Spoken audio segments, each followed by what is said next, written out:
मैं उधर जॉब करता रहा, फिर मैं ट्राई कर रहा था कहीं मतलब फैंग में और बिग टेक कंपनीज़ में, तो अमेज़न, गूगल और ये सारी मेटा वगैरह में अप्लाई कर रहा था। तो फिर मेरा अमेज़न का इंटरव्यू क्लियर हुआ, तो मैंने अमेज़न में जॉब की और उसके बाद अब मैं स्पेन आया, अमेज़न ने मुझे स्पेन भी बुलाया। How are you managing all of these things कि आपने पढ़ाई भी मैनेज करनी है, यूनिवर्सिटी भी जाना है, फिर आना है, काम भी करना है, डेडलाइंस भी मीट करनी है। So what was your hmm. Daily routine और कैसे मतलब क्या आपकी हैबिट्स थी जो आप इन चीज़ों को मैनेज कर पा रहे थे? तो just to give some context, Google Summer of Code एक प्रोग्राम है जो समर की इंटर्नशिप टाइप होती है, एक रिमोट इंटर्नशिप। गूगल ये प्रोग्राम होस्ट करता है। इसमें ओपन सोर्स ऑर्गनाइज़ेशंस होती हैं, वो अप्लाई करती हैं गूगल में पहले कि हम आप के इस प्रोग्राम का पार्ट बनना चाहते हैं। अगर आपको रिप्लाई नहीं आ रहा, इंटरव्यूज़ नहीं मिल रहे, तो there is something wrong with your resume. तो आपने अपनी रिज़्यूमे राइट, इम्प्रूव करनी है। Resume improve write. करके भी चीज़ नहीं बन रही, तो you need to learn something new.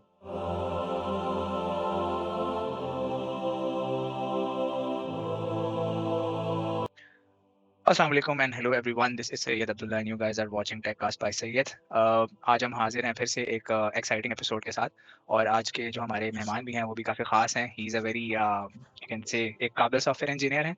He has joined us from all the way from Spain. He has worked in Google Summer of codes and उन्होंने अमेज़न भी क्रैक किया है, अमेज़न में भी काम किया है। So without wasting any time, welcome and अस्सलाम वालेकुम Fawad, thank you for joining in. वालेकुम अस्सलाम अब्दुल्ला, क्या हाल है, कैसे हैं आप? अल्लाह का शुक्र, I am very good. How are you? I am good as well. Thanks और कैसा बहुत-बहुत शुक्रिया आपका, आपने इनवाइट किया। तो जितनी हेल्प हो सकी इंशाल्लाह, जितने भी क्वेश्चंस हुए आपके अपनी भरपूर कोशिश के साथ आंसर करूँगा। Thank you Fawad for taking the time out and joining इन।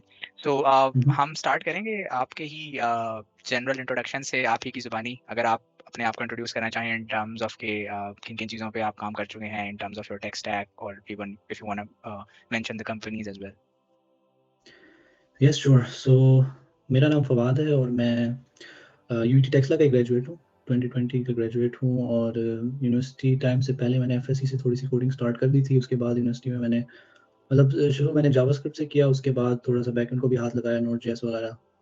और उसके अलावा मतलब टेक स्टैक मैंने किसी एक पर फ़ोकस नहीं किया, लेकिन मोस्टली इन द स्टार्ट मैंने फ्रंट एंड पे काम किया। तो ड्यूरिंग राइट, यूनिवर्सिटी मैं काम करता था मतलब part time let's say company के साथ प्रोजेक्ट बेस्ड। सो उस पे जो फ्रंट एंड के प्रोजेक्ट्स आते थे और बैक एंड के भी, वो मैं डील करता था उसमें और मतलब उनको डेवलप करता था। और इस 2019 में यूनिवर्सिटी में मैंने फिर गूगल समर ऑफ कोड के लिए अप्लाई किया था, तो उसमें मैंने एक ऑर्गेनाइज़ेशन है एक्सविकी, तो उसके साथ मैंने काम किया था। उसमें एक फुल स्टैक डेवलपमेंट का प्रोजेक्ट था, वेब एप्लीकेशन बनाई थी मैंने और फिर 2020 में दोबारा मैंने ट्राई किया और this time Google Summer of code मैंने सर्न यूरोपियन जो ऑर्गेनाइज़ेशन है पार्टिकल फिज़िक्स की, उसके साथ किया। तो उसके बाद 2020 में जब मैं ग्रेजुएट हुआ तो मैंने एक रिमोट जॉब की पहले, सबसे पहले जो जिस कंपनी का नाम यूनाइट था। तो 2 साल तक ओके, मैं उधर जॉब करता रहा, फिर मैं ट्राई कर रहा था कहीं मतलब फैंग में और बिग टेक कंपनीज़ में, तो अमेज़न, गूगल और ये सारी मेटा वगैरह में अप्लाई कर रहा था। तो फिर मेरा अमेज़न का इंटरव्यू क्लियर हुआ, तो मैंने अमेज़न में जॉब की और उसके बाद अब मैं स्पेन आया, अमेज़न ने मुझे स्पेन भी बुलाया। तो उसके बाद अब मैं टोरंटो में काम कर रहा हूँ। तो जो मेरा यूनाइट का रोल था वो फ्रंट एंड डेवलपमेंट का था, लेकिन वहीं से ही मैंने फुल स्टैक डेवलपमेंट में मूव कर लिया था। तो मेरा टेक स्टैक ओके। जो आजकल है वो टोरंटो में तो जावा, स्प्रिंग बूट और अज़ूर उसके लिए इंफ्रास्ट्रक्चर के लिए, और बेसिकली मतलब on the top of the shelf यही चीज़ें हैं। तो बाकी मैं फ़ोकस रखता हूँ मतलब किसी टेक्नोलॉजी के स्टैक पे फ़ोकस नहीं करता, लेकिन मतलब जो सॉल्यूशन होता है उसके लिए जो स्टैक बेस्ट होगा यूज़ करता हूँ, लेकिन ज़्यादातर जावास्क्रिप्ट और जावा पे मेरा ज़्यादा एक्सपीरियंस है। Right, that's very impressive. और आपने जो एक बात मेंशन की कि आप टेक्नोलॉजी स्पेसिफिक नहीं होते। ऑफ कोर्स एक सॉफ्टवेयर इंजीनियर का काम ही ये है कि वो एक प्रॉब्लम सॉल्वर हो, हुँ। किसी टेक्नोलॉजी के साथ टाइड अप ना हो।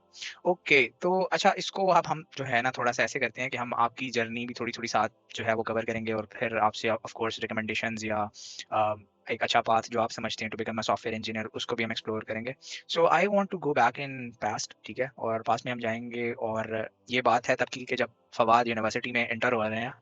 तो आई वांट टू नो कि आपका माइंडसेट उस टाइम क्या था, ठीक है? वेदर यू न्यू इट कि यार अच्छा मैंने सॉफ्टवेयर इंजीनियरिंग करनी है, या फिर आप भी वो टिपिकल जो कहते हैं ना पाकिस्तानी स्टूडेंट्स उस टाइम जो हमारी स्टेज होती है कि सिविल कर लेते हैं, मैकेनिकल कर लेते हैं, ये जो भी हमने सुना होता है बस हम उसकी तरफ भाग जाते हैं, या आपको ये क्लैरिटी थी कि यार I have to go into the tech?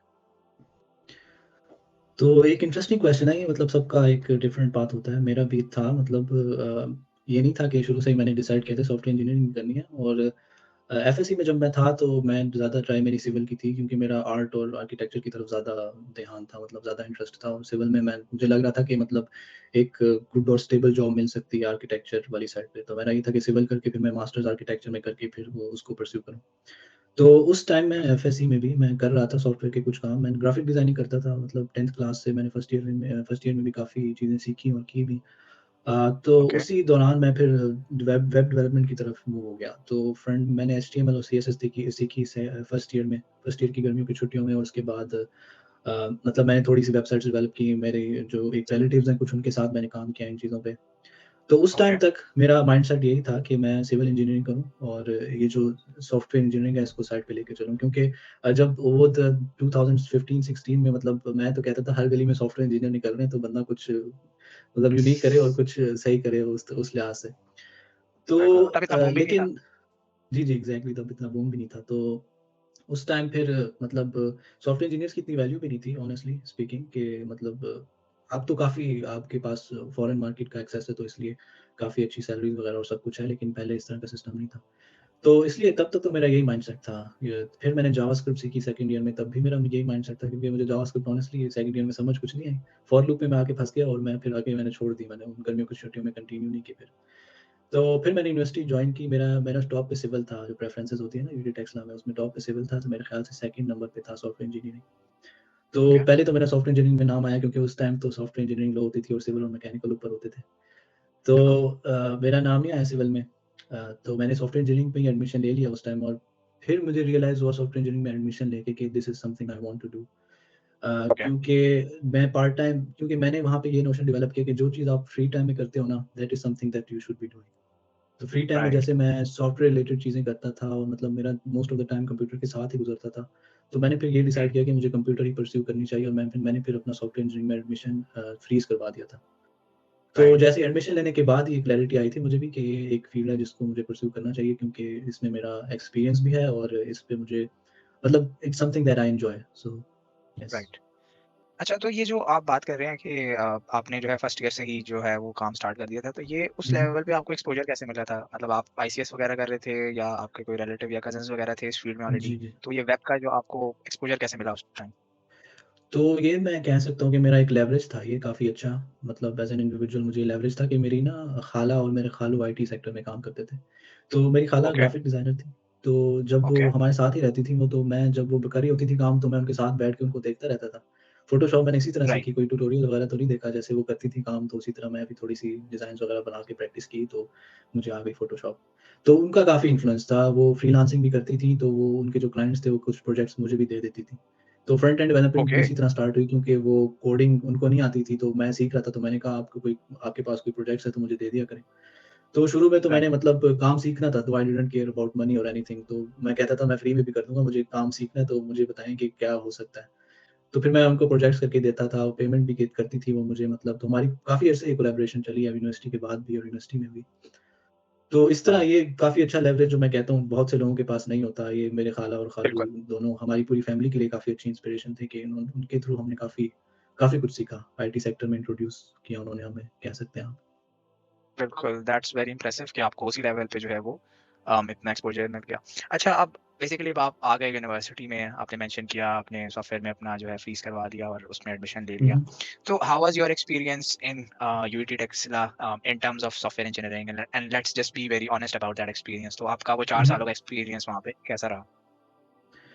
तो एक्सपीरियंस तो मैं किसी भी मतलब लर्निंग इंस्टीट्यूट का, यूनिवर्सिटी का मैं एवरेज ही मैं कहूँगा, that includes UT Texas as well, लेकिन UT Texas is better than a lot of other universities और उसकी एक वजह है। तो उसकी वजह ये है कि they give you a lot of free time compared to other universities. तो नेस्ट या फास्ट का जो स्केड्यूल है, जो शेड्यूल है आपका, वो इतना पैक्ड होता है कि आप कुछ फ्री टाइम में कर नहीं सकते और आपको मतलब एफ ग्रेड्स के लाले पड़े होते हैं कि आपने बस सेमेस्टर क्लियर करना है, ये वाला सिस्टम होता है। तो ये चीज़ बड़ी इंपॉर्टेंट थी राइट, मेरे लिए। मेरा फॉर कॉन्टेक्स्ट मेरा एडमिशन हो गया था एईएमई में, नेस्ट में, कंप्यूटर इंजीनियरिंग में ही। तो ओके, मैंने वो चूज़ नहीं किया, उसकी रीज़न यही थी क्योंकि मैं पार्ट टाइम काम करना चाहता था साथ-साथ और मुझे पता था कि नेस्ट की जो एनवायरनमेंट है ना, उसमें उसमें आप नहीं कर सकते इतना ईज़िली। क्योंकि मेरा भाई यूटी टेक्सला में बिल्कुल, पढ़ रहा था, उसको मैं देखता था वो कितनी चपाटियाँ करता था। तो मैंने भी कहा मुझे इस तरह का फ्री टाइम चाहिए और डिग्री भी चाहिए साथ। तो मैंने इसी तरह ना ओके, फिर यूटी टेक्सला चूज़ की इसीलिए कि मैं अपने साइड पे चीज़ें सीख सकूँ और आई थिंक वो बहुत अच्छा डिसीजन था मेरा क्योंकि मेरा दूसरा भाई ईएमई गया था तो उसको कंपेयर करूँ मैं अपने आप से तो I think I I was in a very very much better place. Right, right. So I think when you were in university तो जो डिफरेंट चीज़ आप कर रहे होंगे या कर रहे थे वो यही था कि मतलब आप पार्ट टाइम मतलब फ्रीलांस कर रहे थे या जॉब कर रहे थे, यस। तो क्या मतलब डिफरेंट आप कर रहे थे उस टाइम यूनिवर्सिटी के टाइम पे? तो यही चीज़ थी बेसिकली कि आपको फ्री टाइम हो तो आप जो टेक्नोलॉजीज़ हैं ना डिफरेंट उनमें डाइव करो, उनको लर्न करो और उनमें एक्सपीरियंस गेन करो। तो सबसे इम्पोर्टेंट चीज़ तो है आपने डिलीवर करना है। कोई भी चीज़ है ठीक उसका है। प्रोडक्ट डिलीवर करना है तो आप वो जब काम करते हो तभी सीखते हो। तो यूनिवर्सिटी में मैं यही कर रहा था कि प्रोजेक्ट्स जहाँ से मिलते थे मैं उठाता था। वो कभी खाला के थ्रू आ जाते थे, कभी दोस्तों के थ्रू। फ्रीलांसिंग ऑनेस्टली मैंने खुद कभी ट्राई नहीं की थी पूरे यूनिवर्सिटी में क्योंकि मेरे पास होते थे प्रोजेक्ट्स क्योंकि लोगों को पता था कि ये काम करता है ये वेब डेवलपमेंट का तो वो मोस्ट ऑफ द टाइम्स मुझे कभी काम ढूँढने की ज़रूरत नहीं पड़ी, उस टाइम में मुझे मिल जाते थे प्रोजेक्ट्स। तो मैं वही करता था ओके। पार्ट टाइम में मतलब यूनिवर्सिटी से आके मैं रात भर काम कर रहा हूँ किसी चीज़ पे। अगर मेरे पास कोई प्रोजेक्ट नहीं भी होता था तो मैं लर्निंग कर लेता था किसी न्यू टेक्नोलॉजी की क्योंकि वो तो टाइम ऐसा था कि आपको कुछ पता नहीं होता तो आपके पास एक पूरा एक बैकलॉग होता है चीज़ें लर्न करने का फिर आप उनके थ्रू जाते हो। तो फिर यही चलता था कि बिल्कुल। मतलब पहले यूनिवर्सिटी के 2 साल मैंने लर्निंग पे फ़ोकस रखा है, प्रैक्टिस प्रोजेक्ट्स पे और जो फ्रीलांसिंग का काम आता था साथ वो करता रहता था। रूटीन क्या होती थी? मतलब बहुत ज़्यादा हेक्टिक रूटीन थी, आप सोते कम थे क्योंकि because I know I am also from UT, hmm, आप हुँ। भी डे स्कॉलर हैं, तो रोज़ आना है, रोज़ जाना है, हाँ, ठीक हाँ। है, एक वो भी चीज़ है। तो how are you managing all of these things कि आपने पढ़ाई भी मैनेज करनी है, यूनिवर्सिटी भी जाना है, फिर आना है, काम भी करना है, डेडलाइन्स भी मीट करनी है। So what was your hmm. Daily routine और कैसे मतलब क्या आपकी हैबिट्स थी जो आप इन चीज़ों को मैनेज कर पा रहे थे? यार उस टाइम हमारी फैमिली टेक्सला में ही रहती थी तो इतना मसला नहीं होता था मतलब अगर क्लासेस जल्दी खत्म हो गई हैं 11 साढ़े 11 बजे तो मैं घर आ जाता था बाइक पे, तो इतना ओके, इश्यू नहीं था उस टाइम। तो इसलिए मेरे पास फ्री टाइम काफ़ी होता था। लेकिन फिर भी ठीक है। मतलब जब मैं घर होता था तो वहाँ एक बेड का डबल बेड था मेरा भाई और मैं होते थे। तो उस कोने में मैं बैठा रहता था घर में और काम करता रहता था कुछ ना कुछ। तो बस ये मतलब वो डिपेंड करता है कितना वर्कलोड है, अगर वर्कलोड कम है तो आप लर्निंग करते हो थोड़ी-सी और मतलब दिन के 3 2-3 घंटे आप फ्री भी रखते हो थोड़ी रिलैक्स करने के लिए, तो यही मतलब राइट। रूटीन होती थी। ये मैं कहूँगा आपको एक और लेवरेज मिल गया कि आप मतलब टेक्सला में ही जी, रह रहे थे एग्ज़ैक्टली और बाइक पे ये आपका जो कोइंसिडेंसेस बाइक थे पे ना आपका दैट आर वेरी इंपोर्टेंट मैं यही कहता हूँ कि मेरे यस। पास कंपेयर टू नॉर्मल पीपल बहुत ज़्यादा लेवरेज था। तो उस लेवरेज को यूज़ करते हुए मैंने और आगे जाना है ये मेरी रिस्पॉन्सिबिलिटी है, तो इसी तरह ना एक लोग बहुत कम लोगों के पास होता है लेवरेज। बिल्कुल, बिल्कुल, चलें दैट्स ग्रेट टू नो। अच्छा, अब आप यूनिवर्सिटी में थे, आप फ्रीलांस भी कर रहे थे, चीज़ें चल रही थी and then came the Google Summer of Codes. तो इसके बारे में थोड़ा-सा हुँ, बताते हैं हुँ। कि ये है क्या? और आपका कैसा एक्सपीरियंस रहा एज़ अ कंट्रीब्यूटर भी और एज़ अ मेंटर भी? तो हुँ, हुँ। इसके बारे में गूगल समर ऑफ कोड्स के बारे में थोड़ा-सा बताएँ। तो गूगल समर ऑफ कोड मुझे एक यूनिटी टेस्ला के ही दोस्त ने इंट्रोड्यूस करवाया था, मुझे तो आइडिया भी नहीं था कि इस तरह का कोई प्रोग्राम है। तो ओके, आई थिंक तो 2018 या 2019 के स्टार्ट में जनवरी या फरवरी में मुझे पता चला था और उस टाइम टाइम काफ़ी कम था मतलब एप्लीकेशंस के लिए। तो just to give some context Google Summer of Code एक प्रोग्राम है जो समर की इंटर्नशिप टाइप होती है, एक रिमोट इंटर्नशिप। गूगल ये प्रोग्राम होस्ट करता है। इसमें ओपन सोर्स ऑर्गनाइज़ेशंस होती हैं, वो अप्लाई करती हैं गूगल में पहले कि हम आप इस प्रोग्राम का पार्ट बनना चाहते हैं। तो जो ऑर्गनाइज़ेशंस एक्सेप्ट होती हैं, उनमें फिर लिस्ट ऑफ प्रोजेक्ट आइडियाज़ होते हैं, जो स्टूडेंट्स जो हैं या जो कंट्रीब्यूटर्स हैं, वो इम्प्लीमेंट कर सकते हैं।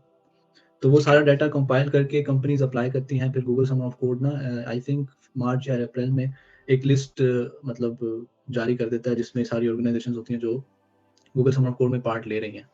तो मोस्ट ऑर्गनाइज़ेशंस तो वही होती हैं, जिन्होंने लास्ट ईयर भी पार्ट लिया होता है, जैसे काफ़ी पॉपुलर ऑर्गनाइज़ेशंस हैं, सर्न और गूगल खुद भी होता है इसमें, मतलब गूगल की ऑर्गनाइज़ेशन भी होती है ओपन सोर्स। उसके अलावा रॉकेट चैट और इस तरह की काफ़ी ओपन सोर्स ऑर्गनाइज़ेशंस हैं। तो एक दफ़ा आपको पता चल जाए ऑर्गनाइज़ेशंस की लिस्ट, उसमें फिर आप जाके प्रोजेक्ट सर्च कर सकते हो, किसके साथ आप मतलब किसके साथ आपका टेक स्टैक मिलता है, तो उस पे आप फिर तैयारी स्टार्ट करते हो। तो उसमें ये होता है ठीक है। कि आपको अगर आप प्रपोज़ल बनाते हो, फिर प्रपोज़ल के थ्रू आप अप्लाई करते हो ऑर्गनाइज़ेशन में, हर ऑर्गनाइज़ेशन की अलग रिक्वायरमेंट्स होती हैं गूगल समर ऑफ कोड में, तो वो आपको फुलफ़िल करनी होती हैं और उस पे फिर आप जब प्रपोज़ल भेजते हो, तो वो आपको डिसाइड करते हैं मतलब इन अ पूल ऑफ प्रपोज़ल्स कि किस स्टूडेंट को रखना है, एक प्रोजेक्ट पे एक स्टूडेंट काम करता है। तो वो आप ठीक सेलेक्ट हो है, जाओ, दिस तो इज़ ऑन आप द फिर basis of over the proposal, summer right? Yes exactly लेकिन प्रपोज़ल के अलावा काफ़ी कॉन्टेक्स्ट है, वो काफ़ी डिटेल में चली जाएँगी चीज़ें, तो उसके अंदर हुँ, मैं हुँ, नहीं जा रहा, लेकिन आपको ना ठीक है। कंट्रीब्यूशंस और कम्युनिटी में इन्वॉल्वमेंट आपकी बहुत इम्पोर्टेंट होती है उस प्रपोज़ल के साथ। तो ठीक उनको है, ये दिस इज़ आपने अबाउट बिलीव द करा open source contribution. Yes, open source और ठीक कंट्रीब्यूशन है। उसी ऑर्गनाइज़ेशन के अंदर जिसमें आपने अप्लाई करना है। ओके, ठीक है, ठीक है। तो तो ये मतलब जब आप प्रपोज़ल भेजते हो तो उनको पता होता है कि इस बंदे ने प्रपोज़ल भेजा है, ये हमारी ऑर्गनाइज़ेशन में 1-2 महीने से कंट्रीब्यूट कर रहा है, ये पुल रिक्वेस्ट भेजी हुई है इसने हमारी कोड रिपॉज़िटरीज़ पे, और फिर हम डिसाइड, उनके लिए बहुत ईज़ी हो जाता है डिसाइड करना कि हमने किसको पिक करना है। इसमें कॉम्पिटिशन भी काफ़ी होता है। इंडियंस तो भरे ठीक है, भरे पड़े हैं इस काम के लिए। वो आईआईटी के सारे इंजीनियर्स मेरे ख़्याल से वो लगा देते हैं गूगल समन ऑफ कोड पे कि ये करना है तुमने इस समन पे। तो उनकी बाकायदा सोसाइटीज़ हैं, मतलब ना ओपन सोर्स की, आईआईटी के अंदर और इंडिया की बाकी यूनिवर्सिटीज़ के अंदर, जहाँ पे ये सारा राइट, प्रोसेस चलता है, उनको पता है। मतलब हमें तो कोई, बिलीव मी, किसी को नहीं पता कि गूगल समन ऑफ कोड क्या होता है एग्ज़ैक्टली, पाकिस्तान की यूनिवर्सिटीज़ में। सही बात है। और ये बहुत गंदी बात है, मतलब पता होना चाहिए, पता होगा क्योंकि तो आई थिंक बहुत सारे स्टूडेंट्स हैं जो ईज़िली कर सकते हैं। इसमें कोई मतलब कोई आउट ऑफ रीच वाली बात नहीं है, फार फेच्ड बिल्कुल, चीज़ नहीं है ये। तो उनके साथ ठीक है, कॉम्पिटिशन होता है, फिर जिसका प्रपोज़ल और जिसका कंट्रीब्यूशंस बेस्ट होंगे उसको सेलेक्ट करते हैं, फिर ऑर्गनाइज़ेशन वाले, ऑर्गनाइज़ेशन का अपना डिसीजन होता है। तो फिर आप काम करते हो 3 टू ठीक है, 4 मंथ्स उस प्रोजेक्ट पे, फेजेज़ की बेस पे, और फिर आपका कंप्लीट हो ओके, जाता है Google summer of code. Right. So मतलब फिर आपने प्रपोज़ल सबमिट किया, आप सेलेक्ट हुए, तो वो आपका एक्सपीरियंस कैसे था? कि मतलब आप किस तरह से काम कर रहे थे? 3-4 महीने आप उनके साथ बिल्कुल काम कर रहे थे? आपको कोई हुँ, मेंटोर्स हुँ। असाइन्ड थे या किस तरह प्रोसेस चल रहा था? यस, तो मुझे तो काफ़ी लेट पता चला था। मेरे ख़्याल से मार्च का टाइम था वो, और अप्रैल में एप्लीकेशंस की डेडलाइन थी। तो यूजुअली तो ओके, जो अच्छे स्टूडेंट्स होते हैं ना, वो तो मतलब जो बहुत ही स्पंजी स्टूडेंट्स होते हैं, स्पॉन्ज होते हैं जो, वो तो हुँ, दिसंबर और जनवरी से ही स्टार्ट कर देते हैं ऑर्गनाइज़ेशंस में कंट्रीब्यूशंस और सारी चीज़ें। तो बिल्कुल, आइडियली तो आपको भी यही करना चाहिए। तो मैंने मार्च ठीक में है, स्टार्ट किया। मार्च में मैंने देखे प्रोजेक्ट्स, मैंने ऑर्गनाइज़ेशंस देखी कौन-सी हैं जहाँ पे कॉम्पिटिशन थोड़ा कम हो, जहाँ पे मतलब पहले से लोग ना काम कर रहे हों इतना, ताकि मेरे चांसेस बढ़ें ऑफ कोर्स। और ओके, मैंने 2 प्रोजेक्ट्स फिर चूज़ किए 2 ऑर्गनाइज़ेशंस में। एक थी एक्सविकी जिसका मैप एप्लीकेशन के ऐप का प्रोजेक्ट था, और दूसरा था सर्न जिसका एक फ़ीनिक्स प्रोजेक्ट है, जो सर्न में एक्सपेरिमेंट्स हो रहे हैं उनको विजुअलाइज़ करने के लिए। तो मैंने ओके, दोनों में ठीक है, कंट्रीब्यूशंस की थी, पुल रिक्वेस्ट्स भेजी थी और सब कुछ किया था। सर्न का ज़्यादा कॉम्पिटिटिव था क्योंकि सर्न एक बहुत पॉपुलर ऑर्गनाइज़ेशन है, गूगल समर ऑफ कोड के अंदर ही, मतलब टॉप 3 या 5 ऑर्गनाइज़ेशंस में आती है, जो मतलब जिसमें स्टूडेंट्स मतलब मोस्टली अप्लाई करते हैं। तो राइट, मैंने दोनों में अप्लाई किया, तो एक्चुअली एज़ अ बैकअप रखा हुआ था मैंने, मतलब मेन तो मैं ट्राई कर रहा था सर्न में हो जाए क्योंकि उसमें काफ़ी मतलब of course it's a better organisation. तो उस टाइम मेरा फिर एक्सविकी में मेरी ज़्यादा इन्वॉल्वमेंट थी क्योंकि मुझे लग भी रहा था कि वहाँ ज़्यादा चांसेस हैं, तो मेरा उस टाइम एक्सविकी में हो गया था। मतलब फिर मैंने प्रपोज़ल वगैरह भेजा, कंट्रीब्यूशंस की पुल रिक्वेस्ट भेजी, जो कुछ इश्यूज़ होते हैं ना जो ऑर्गनाइज़ेशन के ना मार्क्ड होते हैं कि good first issues, new contributors हैं वो हुँ, यहाँ पे कंट्रीब्यूट कर सकते हैं। फिर उनके डिफरेंट कम्युनिकेशन चैनल्स होते हैं, जो जो आप यूज़ कर सकते हैं। मैट्रिक्स यूज़ करते हैं mostly open source organisations. Matrix एक मतलब आई थिंक एक एसक्यूएलआई और उसकी काफ़ी टूल्स हैं, मतलब वो एक बैक एंड एप्लीकेशन है ठीक लेकिन है, वो क्लाइंट्स उसके काफ़ी सारे हैं। तो वो यूज़ करके ठीक है, मोस्टली ऑर्गनाइज़ेशंस वो यूज़ करती हैं। तो कम्युनिकेशन के मल्टीपल होते हैं, ईमेल के थ्रू, चैट के थ्रू, हर ऑर्गनाइज़ेशन की चैट भी होती है। तो उसके उसमें आप जाके ना सारी चीज़ें पूछ सकते हो कि मैं गूगल स्मॉल कोड के लिए ट्राई कर रहा हूँ, तो मैं कहाँ पे कंट्रीब्यूशन स्टार्ट करूँ, कहाँ से स्टार्ट करूँ? तो वहाँ ठीक से है, आप चीज़ें लर्न करना शुरू करोगे ऑर्गनाइज़ेशन और कोड स्ट्रक्चर के बारे में, और फिर आप इश्यूज़ देखोगे कि कौन से इश्यूज़ आप रिज़ॉल्व कर सकते हो। उसमें फिर कंट्रीब्यूट करोगे और आपको साथ-साथ आइडिया भी होता रहेगा कि किस ऑर्गनाइज़ेशन किस तरह काम कर रही है और किन चीज़ों पे काम कर रही है। और साथ फिर आप मतलब प्रपोज़ल भी आपका इससे अच्छा बनेगा कि आप जो प्रपोज़ल बनाओगे उसमें आप डिटेल्स इंक्लूड करोगे कि आप एक्चुअल सॉल्यूशन कैसे इम्प्लीमेंट करोगे। तो ये चीज़ ठीक है, इम्पोर्टेंट होती है। कुछ ऑर्गनाइज़ेशंस जैसे एक्सविकी है, वो तो प्रपोज़ल कंसीडर ही नहीं करते अगर आपने पहले कंट्रीब्यूट ना किया हो ऑर्गनाइज़ेशन के अंदर कोई पुल रिक्वेस्ट या कोड, तो वो आपका ओके, प्रपोज़ल वैसे ही इग्नोर कर देंगे। ठीक है। तो ये चीज़ें सो होती इट हैं। वेरीज़, ठीक है। येस, वेरियस, वो हर ऑर्गनाइज़ेशन की अलग सिलेक्शन रिक्वायरमेंट्स होती हैं। ठीक है, ग्रेट, ग्रेट। अच्छा, इसमें ना अब आपने एक बात की, you talked about Indian developers and the IIT hmm, guys, hmm. ठीक है? आपका एक्सपोज़र भी रहा है, ऑब्वियसली आपने अमेज़न में काम किया, अभी भी आप स्पेन में हो, so you have the exposure कि आपने पाकिस्तानी डेवलपर्स के अलावा भी काम किया है, ठीक है? तो मैं जो हुँ, चाहता हुँ। हूँ, जो आप चीज़ एड्रेस करें, वो ये है कि what is the difference amongst the Pakistani tech people या developers and when it comes to Indian या जो गोरा डेवलपर है, ठीक है? तो मेन डिफरेंस क्या है? उनके पास मेंटोरशिप ज़्यादा है या वो मेहनत ज़्यादा करते हैं या उनके पास एक अच्छा इंफ्रास्ट्रक्चर है? So what is your observation throughout? Uh, ये काफ़ी अच्छा क्वेश्चन है ऑनेस्टली। इसमें गोरों के साथ तो ऑनेस्टली मैं कंपैरिज़न नहीं करूँगा क्योंकि मतलब बनता नहीं है कंपैरिज़न, कल्चर हमारा काफ़ी डिफरेंट है, तो हम उस तरह से कंपेयर कर नहीं हुँ, सकते। गोरों का ठीक कल्चर है, डिफरेंट है, वो इंडिविजुअली पर्सनैलिटीज़ के होते हैं, तो उनके पास टाइम होता है, वो ये चीज़ों पे फ़ोकस करते हैं। तो ठीक अब है, इंडिया के साथ कंपेयर कर सकते हैं हम। अब मेरे ख़्याल से जो है ना, जो मैं नोट करता हूँ, इंडियन मेहनती होते हैं, और मेहनती होते हैं उसके अलावा उनके पास ना उनकी कंट्री के अंदर ऐसा इंफ्रास्ट्रक्चर ऑलरेडी एस्टेब्लिश हो गया है कि वो जो न्यू डेवलपर्स होंगे ना, या न्यू आईटी के गाइज़ होंगे, उनके लिए काफ़ी रिसोर्सेज़ हैं जो वो यूटिलाइज़ कर सकते हैं। तो बिल्कुल। ये अब हम जैसे फॉर एग्जांपल पाकिस्तान में ये मेरी और आपकी रिस्पॉन्सिबिलिटी है कि हम ये इस तरह का इंफ्रास्ट्रक्चर लेके आएँ, वरना यूनिवर्सिटीज़ ने तो कुछ नहीं करना ऑनेस्टली। तो ये इंडिविजुअल्स पे डिपेंड करता है। एक चीज़ ये भी है कि वहाँ पे जो ये चीज़ मतलब 2010 या 2015 से स्टार्ट नहीं हुई, ये चीज़ 1990 से स्टार्ट हुई हुई है। ये जो आईटी का मतलब बूम है इंडिया के अंदर, और ये अब सिर्फ मतलब सरफेस कर रहा है। तो बिल्कुल। इंडिया का एज़ अ कंट्री भी एक्सपोज़र ज़्यादा है, यूएस से रिलेशंस उनके अच्छे ठीक हैं, है, तो काफ़ी इंडिया के ठीक है। इंजीनियर्स यूएस में काम करते हैं। तो जो यूएस में काम करते हैं, जैसे ये जो सारे माइक्रोसॉफ्ट और गूगल के सीईओज़ हैं, they are not technically from India, like they moved to the US and then they became CEOs. तो they are right. More Americans than Indians. तो ये यप। चीज़ हमें रियलाइज़ करनी चाहिए कि वहाँ की जो कल्चर है, और वो इस तरह का कल्चर है, तो वहाँ से बाहर लोग जाते हैं, तो वो इन्फॉर्मेशन फिर आती है वापस उनके पास इंडिया के अंदर, यूएस से।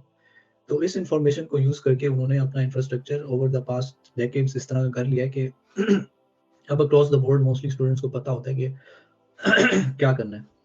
तो ठीक ये है। चीज़ ये चीज़ आई थिंक इम्पोर्टेंट है कि जो हमारे फॉर एग्ज़ाम्पल रोल मॉडल्स हैं ना, उनके पास ज़्यादा है और हमारे पास कम है ऑनेस्टली। और पाकिस्तानी बिल्कुल। आई थिंक थोड़े से सुस्त भी होते हैं। इंडियंस जो मतलब काफ़ी ज़्यादा कल्चरली डाइवर्स हैं हमसे भी ना। तो राइट। अगर हम साउथ इंडियंस को देखें जैसे, तो वो बहुत मेहनती होते हैं, उनके साथ काम किया और काफ़ी मतलब उनको पता लगता है देख के कि ये बैठ के काम कर रहा है बंदा। बहुत फ़ोकस ओह से और वाओ! बहुत लगन से काम करते हैं। तो ऑफ़ कोर्स बिल्कुल। हाँ, पाकिस्तान में भी कमी नहीं है, ऐसी चीज़ नहीं है कि पाकिस्तानीज़ कॉम्पीट नहीं कर सकते, ऐसा बिल्कुल भी नहीं है। पाकिस्तानीज़ हैव द सेम मतलब सेम माइंडसेट और सेम एबिलिटीज़, सेम लेकिन ब रिसोर्सेज़, बात सेम ये है कि टाइम। हाँ, एग्ज़ैक्टली। बात ये है कि हमारे पास वो एग्ज़ाम्पल्स नहीं है कंट्री के अंदर, और वो इंफ्रास्ट्रक्चर नहीं है जो जो इंडियंस के पास है। राइट।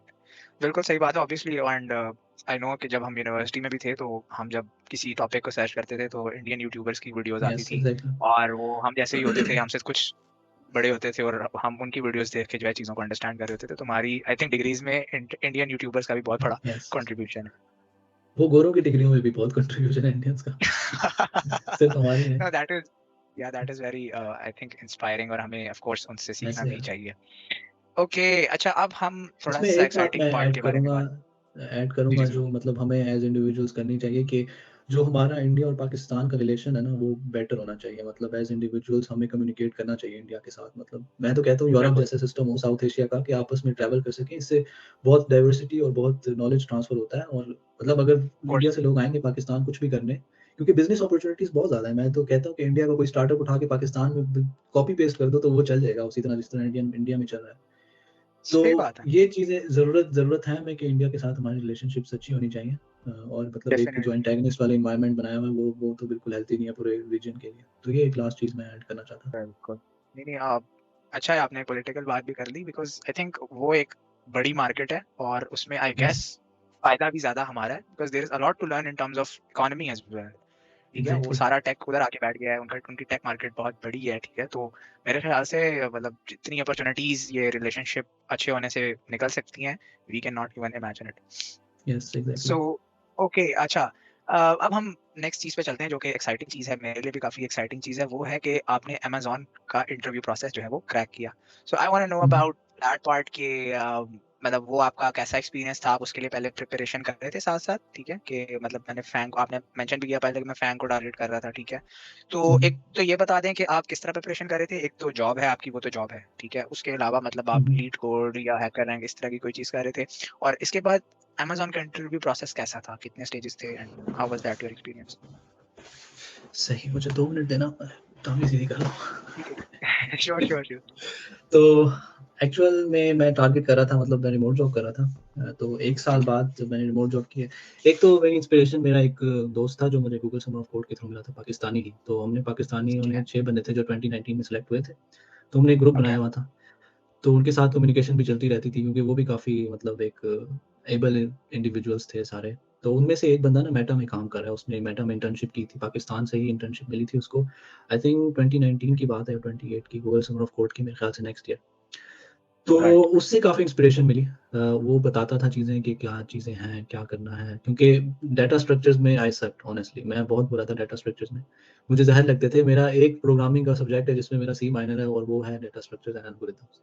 तो मैं भागता था राइट। Data structures. मेरा जो पहला इंटरव्यू था, मैं मुझसे सॉर्ट नहीं हुई अरे ऑनेस्टली। मुझे सॉर्टिंग का एल्गोरिदम नहीं आता था, मतलब इस तरह का। मैंने निकालना था मैक्स ऑफ मतलब मैक्स 3 नंबर्स निकालने थे एक उसमें से। तो मेरे ज़हन में नहीं आया कि ठीक मैं है। सॉर्ट करके मैं 3 नंबर्स निकाल सकता हूँ। मैं फॉर लूप लगा रहा हूँ जी, double double nested for loops, वो कॉम्प्लेक्सिटी बढ़ती जा रही है। तो इस तरह का मेरा पहला इंटरव्यू था।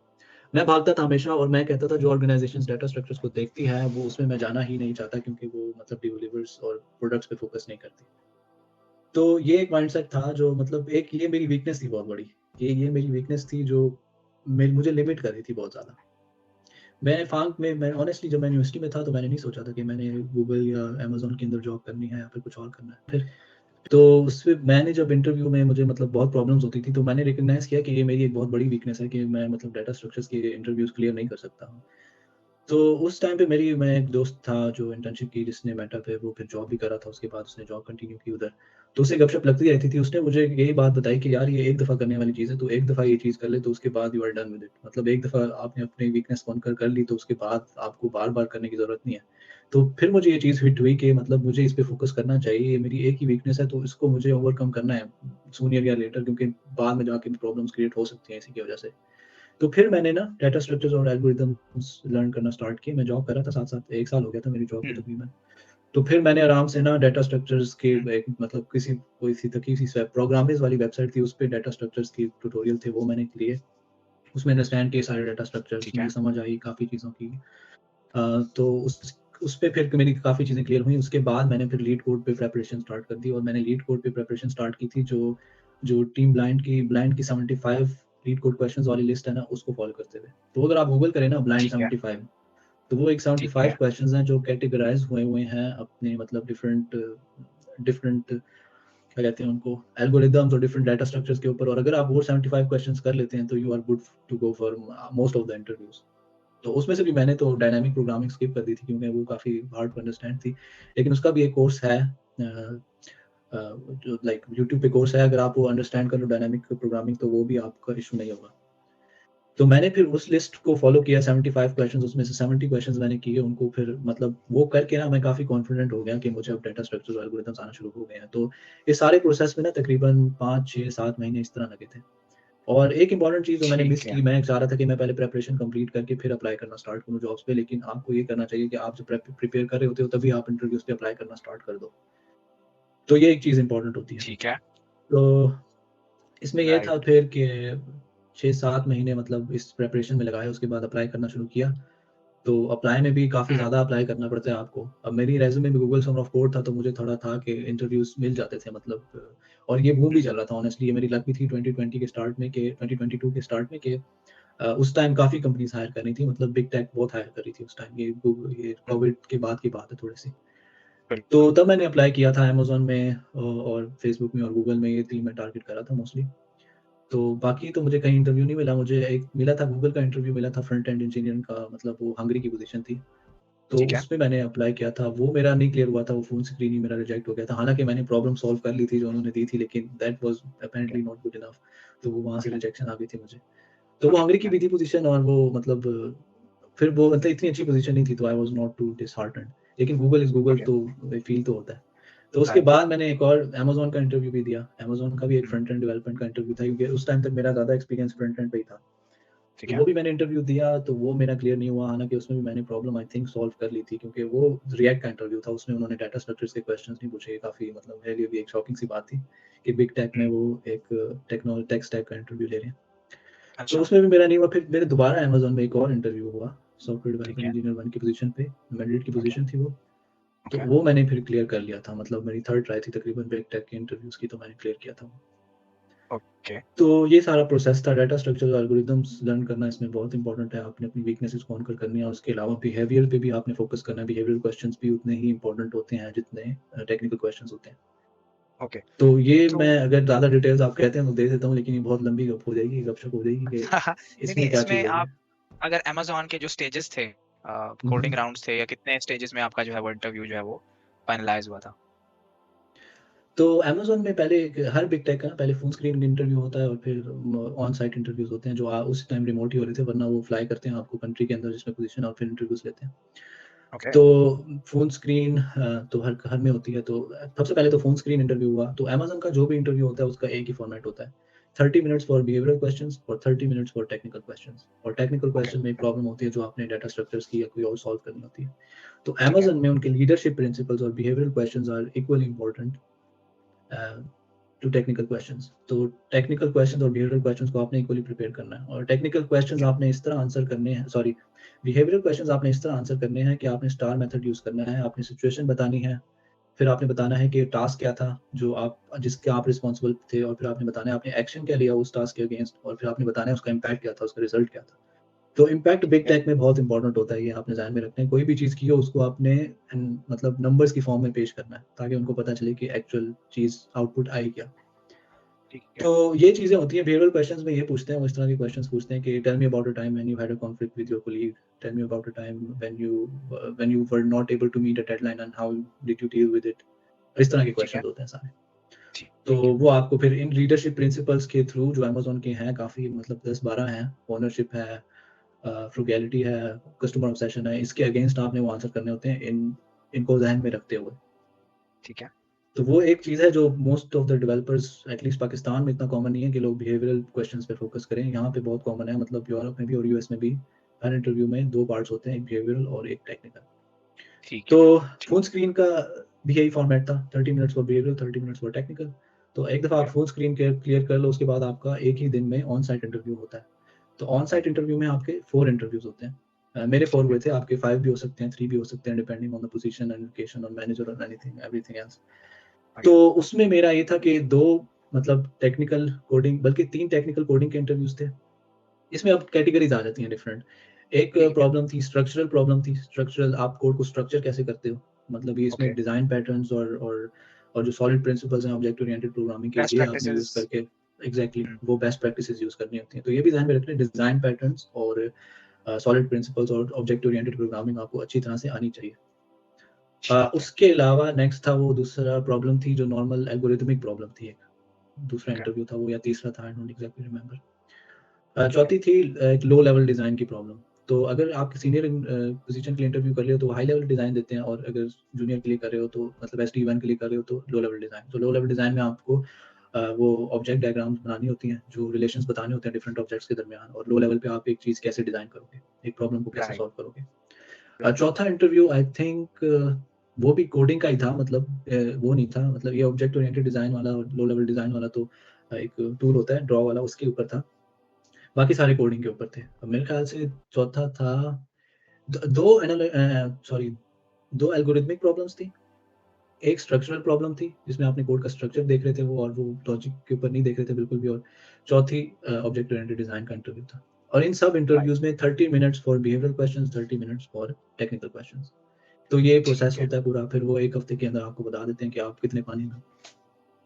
ऑब्वियसली काफ़ी मतलब एक तगड़ा प्रोसेस है जिसके लिए आपको एक हुँ, अच्छी-सी ऑब्वियसली तैयारी करनी पड़ेगी। ठीक है, इसी के यस। साथ अब हम इसका थोड़ा-सा अगर कॉन्टेक्स्ट को जो स्विच करें इन टर्म्स ऑफ के लेट्स से कोई बच्चा है वो यूनिवर्सिटी में है, सॉफ्टवेयर इंजीनियरिंग कर रहा है या कंप्यूटर साइंस कर रहा है या कोई प्रोफेशनल है, वो भी अर्ली स्टेज पे है अपने करियर के, ठीक है? वो भी सॉफ्टवेयर टेक के बैकग्राउंड से या टेक में ही जॉब कर रहा है। So I want to ask you that आप उसे क्या सजेस्ट करेंगे how to become a good software engineer? ठीक है, क्वालिटी सॉफ्टवेयर इंजीनियर वो कैसे बन सकता है? क्या उसका पाथ होना चाहिए? क्या उसकी प्रैक्टिसेस होनी चाहिए? ठीक है, मतलब कैसे वो अपने आप को एज अ प्रोफेशनल या एज अ स्टूडेंट जो है मजीद इम्प्रूव कर सकता है जिससे वो नेक्स्ट लेवल पे जा सके?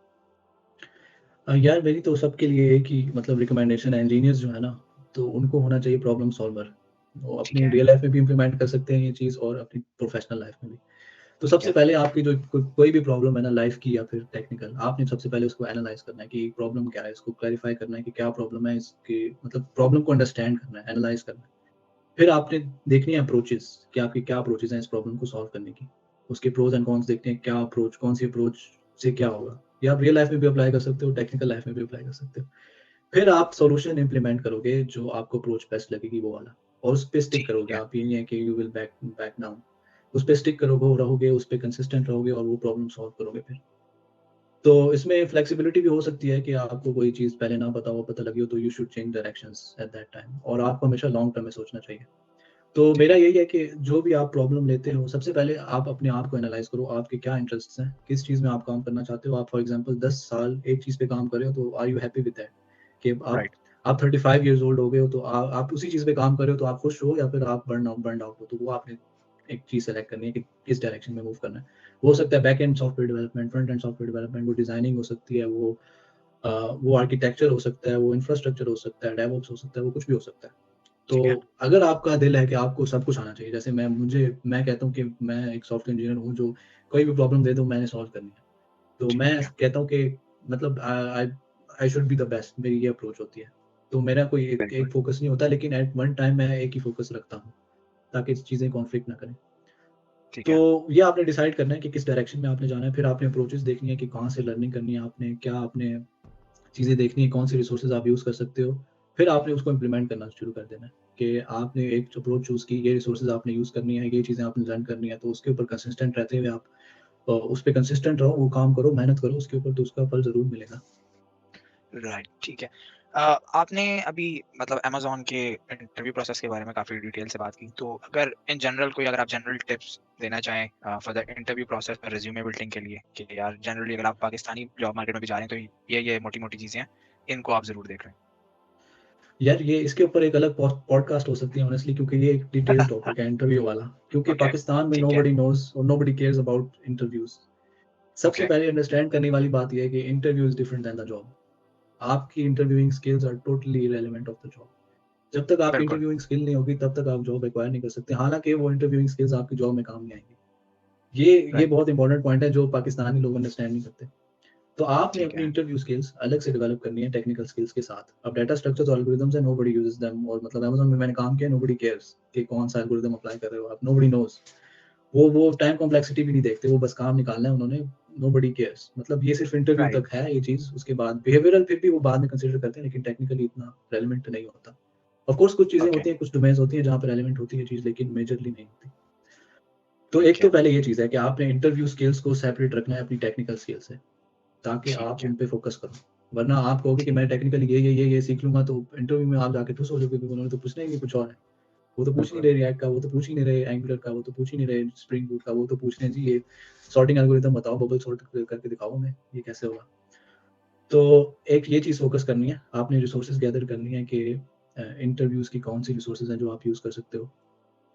तो ठीक है, अगर मैं हाई लेवल पे पूरा जो प्रोसेस है वो आपको बताऊँ, तो ये प्रोसेस इस तरह हो सकता है कि आपने पहले प्लान करना है, प्रैक्टिस करनी है और इंटरव्यू फिर देन स्टार्ट करना है। प्लान करते हुए आपने ये करना है कि आपको कौन-सी टेक्नोलॉजीज़ आनी चाहिए जिसको आप टारगेट कर रहे हो, और फिर कौन से डाटा स्ट्रक्चर एल्गोरिदम्स की प्रैक्टिस आपकी है या नहीं, और अगर आप सीनियर पोज़ीशन पे अप्लाई कर रहे हो तो आपको डिज़ाइन प्रॉब्लम्स की भी सॉल्यूशंस आनी चाहिए, सिस्टम डिज़ाइन भी आना चाहिए। तो ठीक है, उसके बाद आप जॉब्स पे अप्लाई करना स्टार्ट करते हो। जॉब्स पे अप्लाई करते हो, आप एक जीमेल पे अपने लेबल्स बना लो कि इस जॉब से अप्लाई किया आपने, फिर जो जहाँ से रिजेक्शन आ रही है तो उसको रिजेक्ट्स वाले लेबल में डाल दो कि ये रिजेक्शन हो गई है, और जहाँ से इंटरव्यूज़ मिल रहे हैं उसको डाल दो कि ये प्रोसेस में आ गया। तो एक चीज़ ये भी है ठीक कि है, एनालिटिक्स, इसमें डाटा साइंस भी आ जाती है थोड़ी, कि आपने एनालिटिक्स भी गैदर करने हैं अपनी जॉब सर्च के। तो हुँ, ये रेडिट पे कम्युनिटीज़ हैं, सीएस मेजर्स और सीएस कैरियर क्वेश्चंस और इस तरह की, वो जॉइन करें, उससे आपको बहुत इनसाइट्स मिलेगी इन सारी चीज़ों की। तो एनालिटिक्स गैदर ठीक है, करने हैं आपने। अगर आपको रिप्लाई नहीं आ रहा, इंटरव्यूज़ नहीं मिल रहे, तो there is something wrong with your resume. तो आपने अपनी रेज़्यूमे राइट, इम्प्रूव करनी है। रेज़्यूमे इम्प्रूव राइट, करके भी चीज़ नहीं बन रही, तो you need to learn something new. आपको न्यू चीज़ें इंक्लूड करनी है रेज़्यूमे में। फिर आपको मतलब जब आप रेडी हो जाओगे इंटरव्यूज़ के लिए, तो आप अप्लाई करते रहो। ये नहीं है कि छोड़ देना है अप्लाई करना, अप्लाई करते रहना है, साथ-साथ चीज़ें इंप्रूव करती रहनी है। ये नहीं है कि 1 साल पुरानी सीवी पे आप साल बाद वही अप्लाई कर रहे हो, दैट्स नॉट गोना हेल्प। तो रेज़्यूमे अपडेट करते रहना है आपने। मैं समराइज़ करने की कोशिश करता हूँ, क्योंकि मैं इसमें साइड ट्रैक हो जाऊँगा बहुत ज़्यादा। तो ओके, रेज़्यूमे आपने हर रोज़ आपने इसके ऊपर फ़ोकस करना है, हर रोज़ इम्प्रूवमेंट करनी है रेज़्यूमे की। उसके बाद आपने अप्लाई करना है जॉब्स पे, उसको देखना है कि कहाँ से रिजेक्शन आ रही है, क्यों रिजेक्शन आ रही है, आपने एनालाइज़ करना है क्या रीज़न्स हैं, उनको फिक्स करना है फिर, चाहे वो रेज़्यूमे हो या फिर कुछ और हो, आपका एक्सपीरियंस हो, उनको फिक्स करना है आपने। फिर उसके बाद ठीक है, जॉब आपको इंटरव्यू मिल जाए, तो उसके बाद रेज़्यूमे इज़ इर्रेलेवेंट, फिर आप खुद आ जाते हो, ठीक है, फिर आपके हाथ में है ठीक सब है, कुछ। उसमें आपकी जो स्किल्स काउंट होंगी, वो बिहेवियरल स्किल्स काउंट होंगी और टेक्निकल स्किल्स काउंट होंगी। तो राइट, इंटरव्यू में आपने वो स्किल्स अप्लाई करनी है। आपने शो करना है कि आप एक मतलब अच्छे बंदे हो, जो टीम में काम कर सकता है अच्छी तरह, जिसको प्रोसेसेस का पता है, जो प्रोसेसेस की रिस्पेक्ट करता है, और जो डिलीवर भी करता है काम, इम्पैक्ट है जिसका, इम्पैक्ट इज़ वेरी इंपॉर्टेंट। मतलब इंटरव्यूज़ में इम्पैक्ट आपने शो करना है कि आपने इतने पैसे ला के दिए कंपनी को, किसी तरह ये बता दें आप। क्योंकि उन्होंने पैसे हुँ, निकालने हैं आपसे, आपके काम से। तो जिस तरह आप ऑब्वियस, क्वांटिटेटिवली अपनी रेज़्यूमे को स्ट्रक्चर कर सकते हो और अपनी इंटरव्यू को स्ट्रक्चर कर सकते हो, उतने ही वो आपसे इम्प्रेस होंगे। तो इन चीज़ों पे ठीक फ़ोकस है, करना है। टेक्निकल तो वही डाटा स्ट्रक्चर्स, एल्गोरिदम्स ही होंगे, और एक चीज़ ये भी है कि इंटरव्यू करते वक़्त आपने ना प्रॉब्लम को स्ट्रक्चरली सॉल्व करना है। ये नहीं है कि आप हेड फर्स्ट डाइव कर जाओ प्रॉब्लम के अंदर। आपने पहले प्रॉब्लम से क्लैरिफाइंग क्वेश्चन्स करने हैं, उसको डीप मतलब प्रॉब्लम को थोड़ा नैरो करना है। उसके बाद आप उसका अप्रोचेस डिस्कस करोगे इंटरव्यूअर के साथ कि ये अप्रोचेस मेरे माइंड में है, उसमें से जो आपको बेस्ट लगती है वो स्टार्ट कर दो इम्प्लीमेंट करना। तो इस ठीक तरह है। स्ट्रक्चरली इंटरव्यू को लेके चलो तो बनने के लिए आसानी भी हो जाती है। तो इंटरव्यू में राइट, अगर राइट। आपकी रिजेक्शन आती है, फिर भी आपने एनालाइज़ करना है अगेन कि क्यों रिजेक्शन आई। और एक more हुँ, इम्पोर्टेंट चीज़, इंटरव्यूज़ में जो भी क्वेश्चन्स पूछ रहे हैं, आपने उनको लॉग करते जाना है कहीं पे। किसी डॉक्यूमेंट में लिखते जाना है कि ये क्वेश्चन्स पूछे थे, ये मैंने गलत आंसर किए, ये ठीक आंसर किए। ताकि आपके पास जब नेक्स्ट वही क्वेश्चन पूछे तो आपको पता हो इसका आंसर। तो राइट। ये बहुत इंपॉर्टेंट चीज़ है इंटरव्यू में, आप जो भी चीज़ कर रहे हो उसको लॉग करो, उसको नोट करो कि क्या इम्प्रूवमेंट्स हैं, क्या चीज़ आप इम्प्रूव कर सकते हो और फिर उसको अगले इंटरव्यू में वो चीज़ दोबारा ना आए। तो ये एक टाइम का ठीक है। प्रोसेस होता है, मतलब एक दफ़ा आपने इतनी रिसोर्सेज़ गैदर कर ली कि आप कुछ चीज़ मिस नहीं कर रहे तो वो कंप्लीट हो जाएगा। तो आप इसके लिए ठीक है। मल्टीपल गूगल डॉक्स यूज़ करो नोट्स के लिए, मतलब मल्टीपल नोशन यूज़ करो। काफ़ी टूल्स हैं जो आप ये सारी स्ट्रक्चरल चीज़ें लेके चल सकते हो उसके लिए। बिल्कुल, अगर तो मैं इसको समराइज़ करूँ तो मतलब एक प्रोसेस है ये सेल्फ इम्प्रूवमेंट और सेल्फ इवैल्यूएशन का, साथ-साथ आपने ये यस, चीज़ अपनी करते एग्ज़ैक्टली, जानी है। एग्ज़ैक्टली। ठीक है, हमने पढ़ाई वगैरह की बहुत ज़्यादा बात कर ली है, ठीक है, हम बहुत कह रहे हैं कि ये भी सीख लो, वो भी सीख लो, ठीक है। अब हम थोड़ा पैसों के बारे में बात करेंगे, ठीक है। Um, uh, it is about the salary expectations, ठीक है। लेट्स से कैंडिडेट है, वो अब बस ग्रेजुएट होने वाला है, ठीक है, एज़ अ सॉफ्टवेयर इंजीनियर और उसने कुछ न कुछ उसके कोडिंग स्किल्स हैं, वो चीज़ें बना सकता है, उसने अपनी यूनिवर्सिटी में प्रोजेक्ट्स भी बनाए हैं, उसके गिटहब पे भी कुछ न कुछ पड़ा हुआ है। अब वो मार्केट में आ गया है, उसने सारा कुछ जो है ये कह लें कि इंटरव्यू से भी गुज़र गया, रिज़्यूमे भी अच्छा बना लिया, उसको ऑफ़र भी आ गया है। उसकी पाकिस्तानी मार्केट में या लेट्स से कोई उसकी रिमोट जॉब भी हुई है, उसकी सैलरी एक्सपेक्टेशन यूनिवर्सिटी से निकलते हुए क्या होनी चाहिए? मतलब आपके नॉलेज में कि मतलब उसकी ये सैलरी ब्रैकेट तो उसे एक्सपेक्ट करनी ही चाहिए, ठीक है? ताकि वो अंडरपेड ना हो सके। तो उसकी जो है जब वो यूनिवर्सिटी से निकले और कोई जॉब लैंड करे तो उसकी सैलरी एक्सपेक्टेशन कहाँ पे लाई कर रही होनी चाहिए? तो पाकिस्तान में तो ऑनेस्टली मुझे इतना आइडिया नहीं है कि मेरी पहली ठीक जॉब है, तो थी, मतलब जो मैंने 1 महीना जॉब किया है टेराडाटा में, उस टाइम मेरे ख्याल से 67,000 थी वो 2020 में। उसके बाद मुझे एक ओके, रिमोट जॉब मिल गई थी तो मैंने स्विच कर लिया था। ठीक है। लेकिन salary expectations I think current market में मतलब लाख तक होनी चाहिए, आई थिंक सो। मिनिमम 80,000 भी हो या सकती हैं। अब आपकी स्किल्स पे डिपेंड करता है ऑनेस्टली, अगर आप अपने आप को सेल कर सकते हो इस तरह के, आप इतना आप वर्दी हो इस पैसे के, तो फिर आपको जॉब मिल जाएगी, अगर नहीं हो तो फिर नहीं मिलेगी ऑनेस्टली। तो ठीक एक है, अगर आप एवरेज सॉफ्टवेयर इंजीनियर हो जिसको पता है, जो कंपनी में जाके एक एन एवरेज सॉफ्टवेयर इंजीनियर के तौर पे काम कर सकता है, तो आपकी मतलब होनी चाहिए फिर मतलब 80 टू 120 इसी तरह की सैलरी होनी चाहिए। मतलब ये मैं अच्छे अबव एवरेज वालों की बता रहा हूँ, एवरेज तो फिर मतलब जो जो बस यूनिवर्सिटी से निकले तो थोड़ा बहुत कोडिंग सीखी, बस जॉब पकड़ी, तो उनकी तो इसी तरह स्टार्ट होगी 50, 40 या फिर 70। तो आपने स्टैंड आउट करना है, स्टैंड आउट आप करोगे तभी आपको अच्छी सैलरीज़ मिल सकती हैं। तो पाकिस्तान में तो स्टार्टिंग में तो मेरे ख़्याल से इतनी ही दे रहे हैं आजकल, आई एम नॉट श्योर क्योंकि मैंने हॉनेस्टली इतना काम नहीं किया पाकिस्तानी मार्केट में। लेकिन आई थिंक ठीक इतनी है। ही है और ये ज़्यादा भी मतलब बहुत डाइवर्स है पे रेंज सॉफ्टवेयर इंजीनियर्स की, ये भी मुझे पता है। लोग 5-5, 10-10 और भी लाख कमा रहे हैं। तो वो बिल्कुल, एक अलग चीज़ है, तो इसके बारे में मैं कह नहीं सकता कुछ। न्यू ग्रेड्स को भी दे सकते हैं वो 4-5 lakh, I don't know, company पे डिपेंड करता है ऑनेस्टली। लेकिन राइट, एक्सपेक्टेशंस यही होनी चाहिए कि स्टार्ट में आप सैलरी पे फोकस ना रखो, आप फोकस रखो स्किल्स पे, आपकी लर्निंग किधर ज़्यादा है, आप ग्रो किधर ज़्यादा कर रहे हो। तो वहाँ पे ठीक है। जॉब पकड़ो, फिर साल 2 साल बाद आप स्विच कर लो कहीं, तो वो तो मसला नहीं है कोई। तो लर्निंग स्टार्ट के एटलीस्ट 2-3 सालों में लर्निंग पे फोकस होना चाहिए और पैसे पे थोड़ा कम होना चाहिए focus. Right, right. This is a very important point as well. Hmm. काफ़ी जो है मैं आपका टाइम ले चुका हूँ एंड मैं काफ़ी कुछ सीख भी चुका हूँ इस सारी आपकी कन्वर्सेशन से। Just another question about you कि with this all knowledge current day तक, जितना भी आपने सीखा या एक्सपीरियंस किया, अगर हम आपको पास्ट में दोबारा ले जाएँ और दोबारा से आप यूनिवर्सिटी से स्टार्ट करें, तो अब आप अपना जर्नी कैसे लेके चलेंगे और क्या डिफरेंट करेंगे? कोई स्टार्टअप वगैरह करेंगे, बिज़नेस का सोचेंगे या उसी तरह ही चलेंगे जैसे आप होके आए हैं? यार मैं तो यही कहता हूँ कि ज़िंदगी कोइंसिडेंसेस का नाम है, इत्तेफ़ाक का ठीक नाम है, है। तो अब ये मेरे साथ तो अल्हम्दुलिल्लाह कोइंसिडेंसेस काफ़ी अच्छे हो गए हैं, तो मैं तो यही प्रेफ़र करूँगा कि इसी तरह का कोई स्ट्रक्चर हो तो I will be happy with it, क्योंकि गोइंग बैक मतलब मैट्रिक में एफएससी में आई कैन नॉट इमेजिन कि I would be something like what I am now. तो ये तो राइट, कोइंसिडेंसेस होते हैं, आपकी लेवरेज होती है, कोइंसिडेंसेस होते हैं। लेकिन आपको एक चीज़ पे फ़ोकस रखना चाहिए, आपके लॉन्ग टर्म गोल्स क्या हैं और उस पे आपने मेहनत किस तरह करनी है और आप ठीक डायरेक्शन में जा रहे हो या नहीं। अगर आपकी डायरेक्शन गलत है, आप मतलब शॉर्ट टर्म सॉल्यूशन ले रहे हो तो that's not the way to go. अगर आपको फ्री भी काम करना पड़े, आपको कंट्रीब्यूशंस करनी पड़े कहीं भी, तो that is something you should do अगर आपने लॉन्ग टर्म सक्सेस चाहिए। कुछ लोग होते हैं पैसे की तरफ शुरू में भाग जाते हैं, they do not learn anything और वो फिर राइट, एक स्टक हो जाते हैं। जैसे यूनिवर्सिटी में कुछ कोई बंदा वर्डप्रेस पे कर लेता है, उसको प्रोजेक्ट्स मिल रहे हैं अच्छे-अच्छे, 2-3 साल तक उसने यूनिवर्सिटी में सही पैसा कमाया, गाड़ी भी ले ली लेट्स से। तो ही स्टक विद वर्डप्रेस का मैं ये नहीं कह रहा WordPress developer, no offence to them, वो अगर मतलब एडवांस्ड वर्डप्रेस डेवलपर्स हैं तो they can do a lot और वो बिजनेस भी स्टार्ट कर सकते हैं। लेकिन ये फिर आपकी प्रेफरेंसेस पे डिपेंड करता है कि आप अगर एक अच्छे सॉफ्टवेयर इंजीनियर बनना चाहते हो तो that is not going to be worth your while WordPress. तो आप एक चीज पे स्टक ना हो, आप लॉन्ग टर्म गोल सोचो, 20 साल बाद या 10 साल बाद मैं क्या चाहता हूँ, उसकी बेस पे आप डिसीजन लो कि आपने क्या क्या करना है। तो मैं तो यही कहूँगा कि at that time, at university time और एट कॉलेज टाइम, अगर आप 10 साल बाद इमेजिन करोगे कि मैं ये करना चाहता हूँ, तो that is what you should do. तो उस चीज पे फोकस करना चाहिए। Right. Okay, Fawad, we are quite over our, the yes time mark as well. So, and may any closing remarks or any advice from your side? Any closing remarks from your side? यार and पे तो यही कहूँगा मैं कि alpha करीम का एक coat है, ये बड़ा काफ़ी अच्छा कोट है कि कोई चीज़ अगर आप ट्राई करते हो ना, तो उसमें आपने एक फेलियर का भी फैक्टर रखना है। एक चीज़ अल्लाह पे भी छोड़ Okay. देनी है कि ये it's something that is on Allah, के हो गया तो हो गया, नहीं तो नहीं। वो आपने अपनी मेहनत फुल करनी है, मतलब you should not back down, मतलब आपने मेहनत करनी है, कंसिस्टेंट रहना है। एक पॉइंट आता है, आप सॉफ्टवेयर इंजीनियर हैं, आपको पता होगा प्रॉब्लम कोई आती है ना, तो ऐसा लगता है कि ये सॉल्व हो ही नहीं सकती। फंस 4-5 जाता है दिन बंदा। आप मेहनत करते हो, फँस जाता है बंदा, एक ऐसे क्लिक आता है जिससे वो प्रॉब्लम उसी टाइम सॉल्व हो जाती है। तो ये बिल्कुल। चीज़ बहुत इम्पोर्टेंट है कि आपने कंसिस्टेंट रहना है। ये नहीं है कि 1-2 दिन आपने ट्राई किया और अगर नहीं हो रही तो छोड़ दिया, आप 5-6 दिन ट्राई करो। लेकिन अगर एक सम पॉइंट आपको लग रहा है कि अब मेरी मेहनत बिल्कुल रंगा जा रही है, तो आप बैक डाउन भी करना चाहिए। ये नहीं है कि उसी पे ही लगे रहो। तो मेहनत करनी चाहिए और मेहनत का फल ज़रूर मिलता है। आपकी लर्निंग वो जो होगी उस टाइम पे वो कहीं और यूज़ होगी ज़रूर। तो ये चीज़ करनी चाहिए आपको कि मेहनत करनी है और कुछ चीज़ें अल्लाह पे भी छोड़नी है और कुछ चीज़ें और सोच समझ के मेहनत करनी है सबसे इम्पोर्टेंट। ये नहीं है कि बस सोचे समझे बगैर ये सारी भेड़-बकरियाँ उधर जा रही हैं तो मैंने भी उधर जाना है। इस तरह नहीं है, आपने सोचना है राइट। इसका फ्यूचर प्रोस्पेक्ट्स क्या है इस चीज़ के और फिर आपने उस डायरेक्शन में मूव करना है। तो ये सारी चीज़ें हैं जिनका मतलब ख़्याल रखना चाहिए और शुरू से ही अगर आप इन्फॉर्म्ड हो इन चीज़ों के बारे में तो I think life becomes easier.